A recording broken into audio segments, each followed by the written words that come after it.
Hey, Assalamu alaikum wa rahmatullahi wa barakatuh. Good afternoon and welcome back to English for Beginners. And today we will learn more about singular and plural और इसका sentence में कैसे इस्तेमाल करेंगे और ए का use हम sentence में कैसे करेंगे. हम ये डिफ्रेंशिएट करेंगे कि जब हम सिंगुलर सेंटेंस बना रहे हैं तो उसमें ए का इस्तेमाल कैसे करते हैं और जब उस सेंटेंस को प्लूरल बनाते हैं तो उसमें क्या चेंजेस आता है. चलिए शुरू करते हैं.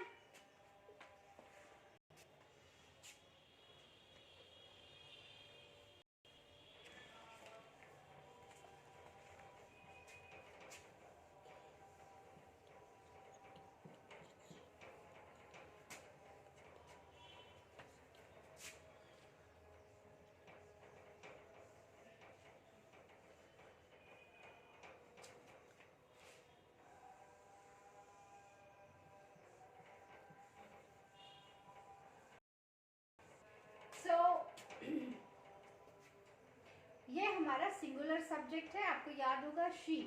शी एक सिंगुलर सब्जेक्ट है. शी का मतलब क्या है बच्चों? शी का मतलब है वो. She is a girl. मतलब क्या हुआ? वो एक लड़की है. यहाँ पे ध्यान देने वाली बात यह है कि जब हमारा सब्जेक्ट जो है सिंगुलर है और हमारा ऑब्जेक्ट जो है जो कि सिंगुलर है, तो हम यहाँ पे क्या करेंगे? हम यहाँ पे आ का इस्तेमाल करेंगे. और एक चीज और आप यहाँ पे गौर करेंगे, ये जो हमने यहाँ पे एक हेल्पिंग वर्ब लिया, ये इज है. तो शी के साथ हम हमेशा इज का इस्तेमाल करेंगे. She is a girl. वो एक लड़की है. अब जब मुझे इसको इसी सेंटेंस को प्लूरल में बनाना है तो हम क्या करेंगे? They are girls. She is a girl. वो एक लड़की है. They are girls. वो लोग लड़कियां हैं.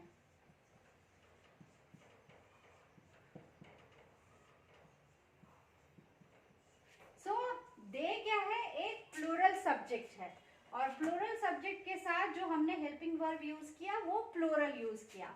और जब हमने यहाँ से ए को हटाया तो हमने, क्योंकि यहाँ पे हमारा ऑब्जेक्ट क्या हो गया? ये जो है गर्ल्स हो गया, तो यहाँ से हमने ए को हटा दिया क्योंकि वो प्लूरल है.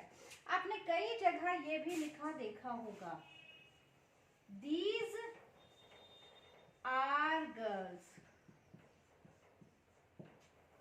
ये भी एक सही सेंटेंस है. These are girls. वो सब लड़कियां हैं. अब हम एक दूसरा सेंटेंस लेते हैं.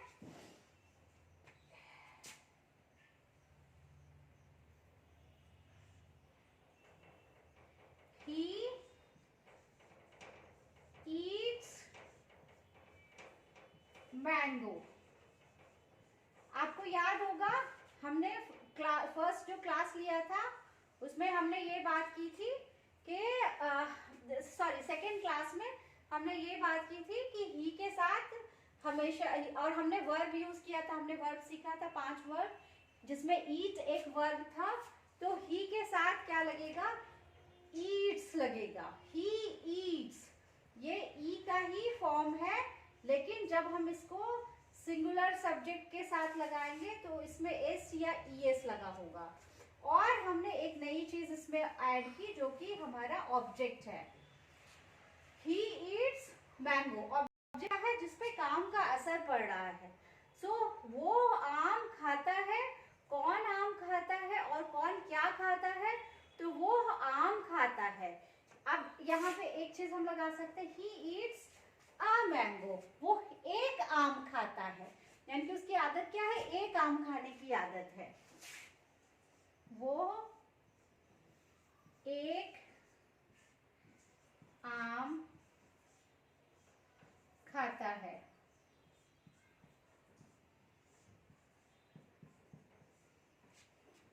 इसको चेंज करेंगे प्लूरल में। दे, वो लोग, यहाँ क्या था, वो एक लड़का था, अभी क्या हो गया, दे मतलब वो लोग। और वो जब हमारा सब्जेक्ट प्लूरल होगा तो हमारा वर्ब जो होगा वो भी प्लूरल होगा, क्योंकि वर्ब का अपना कुछ नहीं होता। वर्ब जैसा सब्जेक्ट के साथ जैसा वर्ब आएगा वो वैसा ही कहलाएगा। तो चूंकि मेरा सब्जेक्ट प्लूरल है तो इस वर्ब को हम प्लूरल बोलेंगे। और जब प्लूरल सब्जेक्ट होता है तो उसके साथ वर्ब में एस या ईएस नहीं लगता है। दे ईट मैंगोज, तो इसका मतलब क्या हो गया, वो लोग या वे आम खाते हैं।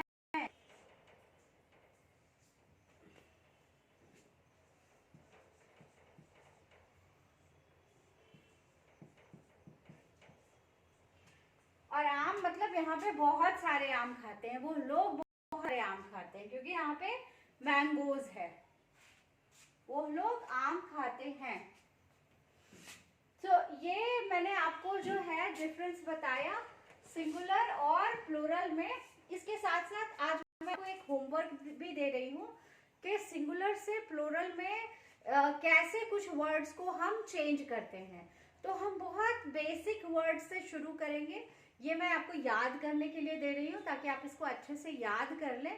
नेक्स्ट जब हम सेंटेंसेस बनाएं तो उसमें कोई कंफ्यूजन ना हो। और प्लीज इन सेंटेंसेस को डे टू डे लाइफ में बोलना शुरू करें। और जो मैं आपको धीरे धीरे वर्ब की लिस्ट देती चली जा रही हूँ, उन वर्ब के साथ सेंटेंसेस बनाना शुरू करें।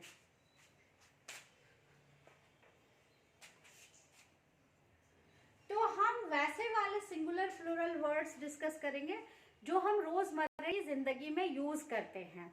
और तो ये आपके लिए आसान हो जाएगा डे टू डे कॉन्वर्सेशन में उनको इस्तेमाल करना।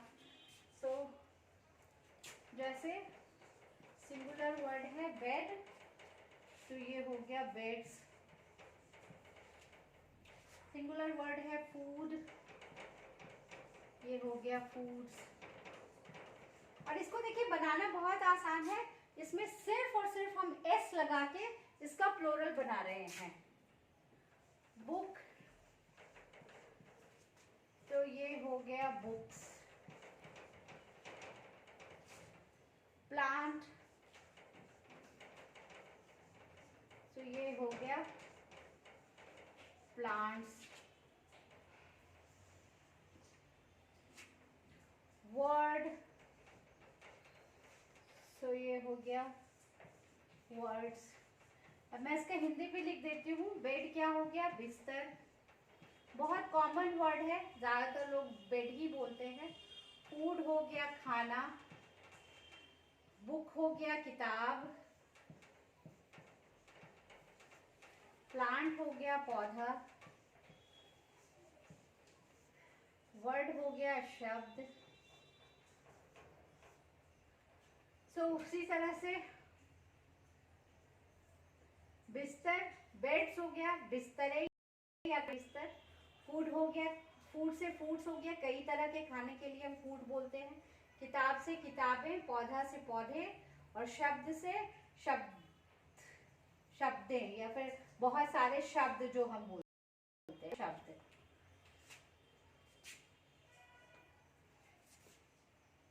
उसी तरह से हैंड मतलब हाथ, और हैंड्स हो गया कई हाथ, सारे हाथ, बहुत सारे हाथ। लेग हो गया पैर, और इससे हो गया प्लूरल लेग्स। तो आज के लिए होमवर्क में इतना ही। मैं आप सबसे रिक्वेस्ट करूंगी कि आज जो भी हमने बताया है उसको वीडियो पॉज करके आप नोट कर लें, इसे भी नोट कर लें ताकि आपको याद करने में आसानी हो जाए।